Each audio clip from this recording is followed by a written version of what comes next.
بسم اللہ الرحمن الرحیم۔ شروع اللہ رب العزت کے بابرکت نام سے جو بڑا مہربان نہایت رحم کرنے والا ہے۔ السلام علیکم ورحمۃ اللہ وبرکاتہ۔ بسم اللہ الرحمن الرحیم۔ نبی کریم صلی اللہ علیہ وسلم جب غسل فرماتے تو آپ صلی اللہ علیہ وسلم پہلے اپنے دونوں ہاتھ دھوتے، پھر اسی طرح وضو کرتے جیسا نماز کے لیے آپ صلی اللہ علیہ وسلم وضو کیا کرتے تھے۔ پھر پانی میں اپنی انگلیاں داخل فرماتے اور ان سے بالوں کی جڑوں کا خلال کرتے، پھر اپنے ہاتھوں سے 3 چلو سر پر ڈالتے، پھر تمام بدن پر پانی بہا لیتے۔ صحیح بخاری حدیث نمبر 248۔ نبی کریم صلی اللہ علیہ وسلم نے نماز کے وضو کی طرح ایک مرتبہ وضو کیا، البتہ پاؤں نہیں دھوئے، پھر اپنی شرمگاہ کو دھویا اور جہاں کہیں بھی نجاست لگ گئی تھی اس کو دھویا، پھر اپنے اوپر پانی بہا لیا، پھر پہلی جگہ سے ہٹ کر اپنے دونوں پاؤں کو دھویا۔ آپ صلی اللہ علیہ وسلم کا غسل جنابت اسی طرح ہوا کرتا تھا۔ صحیح بخاری حدیث نمبر 249۔ حضرت عائشہ الصدیقہ رضی اللہ تعالیٰ عنہ نے فرمایا کہ میں اور نبی کریم صلی اللہ علیہ وسلم ایک ہی برتن میں غسل کیا کرتے تھے، اس برتن کو فرق کہا جاتا تھا۔ صحیح بخاری حدیث نمبر 250۔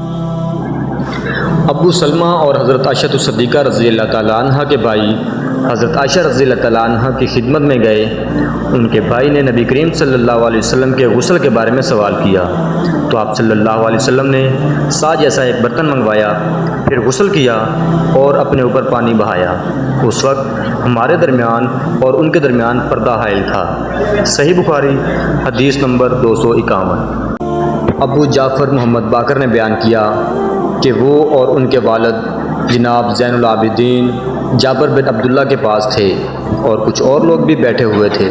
ان لوگوں نے آپ سے غسل کے بارے میں پوچھا تو آپ نے فرمایا کہ 1 سا کافی ہے۔ اس پر ایک شخص بولا یہ مجھے تو کافی نہ ہوگا۔ حضرت جابر رضی اللہ تعالیٰ عنہ نے فرمایا یہ ان کے لیے کافی ہوتا تھا جن کے بال تم سے زیادہ تھے اور جو تم سے بہتر تھے، یعنی رسول اللہ صلی اللہ علیہ وسلم۔ پھر حضرت جابر رضی اللہ تعالیٰ عنہ نے صرف ایک کپڑا پہن کر ہمیں نماز پڑھائی۔ صحیح بخاری حدیث نمبر 252۔ نبی کریم صلی اللہ علیہ وسلم اور حضرت میمونہ رضی اللہ تعالیٰ عنہ ایک ہی برتن میں غسل کیا کرتے تھے۔ صحیح بخاری حدیث نمبر 253۔ رسول اللہ صلی اللہ علیہ وسلم نے فرمایا میں تو اپنے سر پر 3 مرتبہ پانی بہاتا ہوں، اور آپ صلی اللہ علیہ وسلم نے اپنے دونوں ہاتھوں سے اشارہ کیا۔ صحیح بخاری حدیث نمبر 254۔ نبی کریم صلی اللہ علیہ وسلم اپنے سر پر 3 مرتبہ پانی بہاتے تھے۔ صحیح بخاری حدیث نمبر 255۔ جابر بن عبداللہ نے بیان کیا کہ میرے پاس تمہارے چچا کے بیٹے، ان کی مراد حسن بن محمد ابن حنفیہ سے تھی، آئے۔ انہوں نے پوچھا کہ جنابت کے غسل کا کیا طریقہ ہے؟ میں نے کہا کہ نبی کریم صلی اللہ علیہ وسلم 3 چلو پانی لیتے اور ان کو اپنے سر پر بہاتے تھے، پھر اپنے تمام بدن پر پانی بہاتے تھے۔ حسن نے اس پر کہا کہ میں تو بہت بالوں والا آدمی ہوں۔ میں نے جواب دیا کہ نبی کریم صلی اللہ علیہ وسلم کے بال تم سے زیادہ تھے۔ صحیح بخاری حدیث نمبر 256۔ ام المومنین حضرت میمونہ رضی اللہ تعالیٰ عنہ نے فرمایا کہ میں نے نبی کریم صلی اللہ علیہ وسلم کے لیے غسل کا پانی رکھا تو آپ صلی اللہ علیہ وسلم نے اپنے ہاتھ 2 مرتبہ یا 3 مرتبہ دھوئے، پھر پانی اپنے دائیں ہاتھ میں لے کر اپنی شرمگاہ کو دھویا، پھر زمین پر ہاتھ رگڑا، اس کے بعد کلی کی اور ناک میں پانی ڈالا اور اپنے چہرے اور ہاتھوں کو دھویا، پھر اپنے سارے بدن پر پانی بہا لیا اور اپنی جگہ سے ہٹ کر دونوں پاؤں دھوئے۔ صحیح بخاری حدیث نمبر 257۔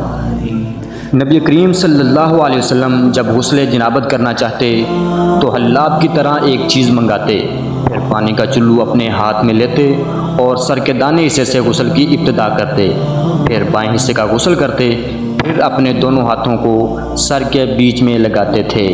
صحیح بخاری حدیث نمبر 258۔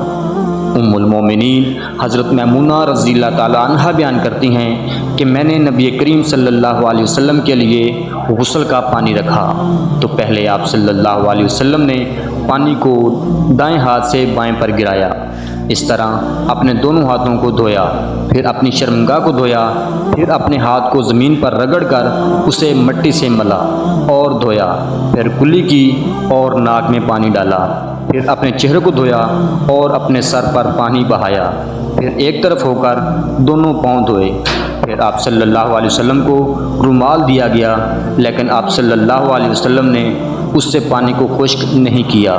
صحیح بخاری حدیث نمبر 259۔ نبی کریم صلی اللہ علیہ وسلم نے غسل جنابت کیا تو پہلے اپنی شرمگاہ کو اپنے ہاتھ سے دھویا، پھر ہاتھ کو دیوار پر رگڑ کر دھویا، پھر نماز کی طرح وضو کیا، اور جب آپ صلی اللہ علیہ وسلم اپنے غسل سے فارغ ہو گئے تو دونوں پاؤں دھوئے۔ صحیح بخاری حدیث نمبر 260۔